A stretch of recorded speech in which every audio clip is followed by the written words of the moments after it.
Hello, good evening, friends. Right now, nandito ang aking mga babies. This is Milo. That is Theo. And the other one over there is Kofi. Ayan, nandito silang tatlo ngayon sa loob ng aking bahay. Sila ang aking mga kasama sa maulang gabi. Tingnan natin yung dalawa kung anong ginagawa na naman. Ito si Kofi. Ang hinahanap nito is, ayan. Mag-aaway pa. Tingnan mo. Mag-aaway pa silang dalawa. Theo.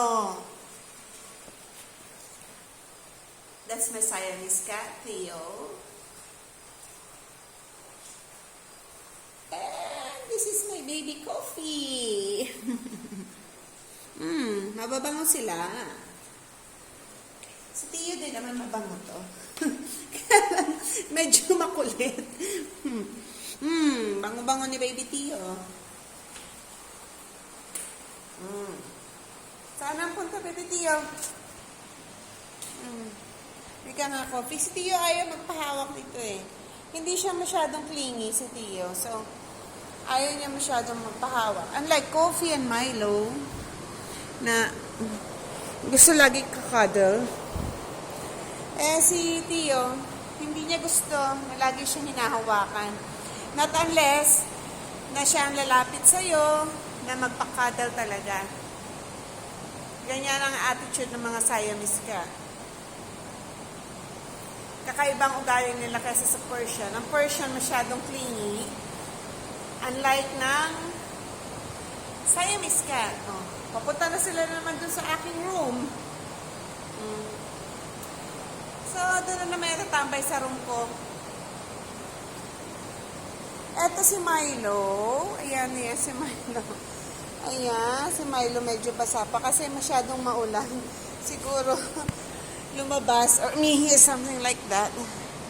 Ano to, masyadong clingy to si Milo. Ayan. Masyadong masyadong sweet. Nasobrahan sa sugar.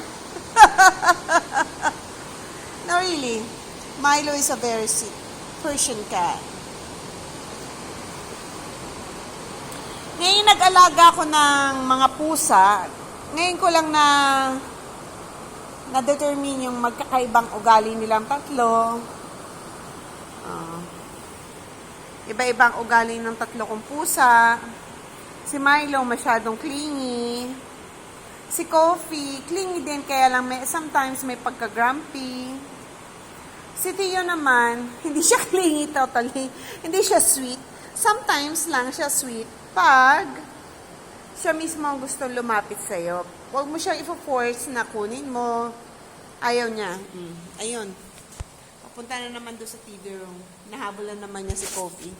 Naglalaro silang dalawa. Eto si Milo, walang pakialam yan. Basta tumabi sa akin yung ganyan lang.